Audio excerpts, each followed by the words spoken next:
America, Iran आणि Israel यांच्यात सुरू असलेल्या तणावपूर्ण युद्ध परिस्थितीचा परिणाम आता थेट महाराष्ट्रातील शेतकरी आणि कांदा निर्यातदारांवर दिसायला लागला आहे।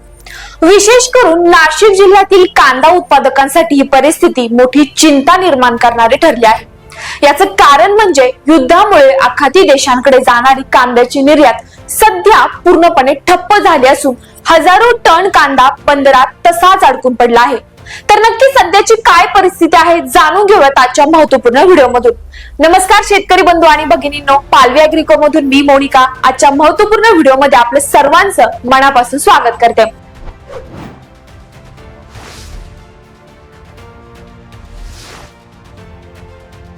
महाराष्ट्रातील नाशिकसह विविध भागांमधून निर्यातीसाठी पाठवलेले सुमारे 550 पेक्षा अधिक कंटेनर सध्या बंदरात थांबवलेले आहेत।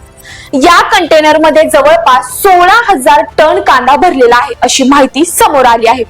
या मालाची अंदाजे किंमत सुमारे 42 कोटी रुपये इतकी असल्याचे देखील सांगितले जात आहे। मात्र दुबईसह आखाती देशांमधील बाजारपेठ युद्धजन्य परिस्थितीमुळे ठप्प झाल्याने हा कांदा पुन्हा पुढे पाठवता येत नाही। महाराष्ट्रातील मोठ्या प्रमाणावर कांदा दुबई मार्गे ओमान, सौदी अरेबिया, बहरीन आणि कतार या देशांमध्ये निर्यात केला जातो। विशेष म्हणजे रमजान आणि ईदच्या काळात या देशांमध्ये भारतीय कांद्याला मोठी मागणी असते। यामुळे या कालावधीमध्ये निर्यातदार मोठ्या प्रमाणात कांदा पाठवतात। परंतु सध्या युद्धाच्या पार्श्वभूमीवर दुबईतील बंदरातील कामकाजावर परिणाम झाला आहे। परिणामी तिथे माल स्वीकारणं बंद करण्यात आलं आहे। शनिवारपासून दुबईतील बंदरातील हालचाली पूर्णपणे मंदावल्या आहेत आणि रविवारी अनेक जहाज कंपन्यांनी नवीन बुकिंग घेणे थांबवले आहे। त्यामुळे आधीच पाठवलेले कंटेनर बंदरातच तसेच अडकून पडले आहेत। काही कंटेनर बंदराच्या आत तर काही बंदराच्या बाहेर थांबलेले आहेत। ही परिस्थिती जितकी लांबेल तितका नुकसानाचा धोका वाढत चालला आहे।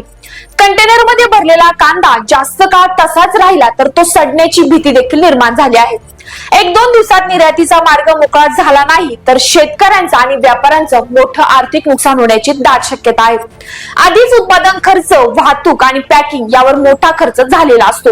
त्यातच बंदरात कंटेनर अडकल्यामुळे अतिरिक्त भाडे आणि साठवण दोन्ही खर्च वाढत आहेत। याच पार्श्वभूमीवर कांदा निर्यातदारांनी सरकारकडे मदतीची मागणी देखील केली आहे। बंदरात अडकलेल्या कांद्यावर होणारा अतिरिक्त खर्च सरकारने उचलावा किंवा काही आर्थिक सहाय्य करावं अशी मागणी व्यापाऱ्यांकडून सध्या होत आहे।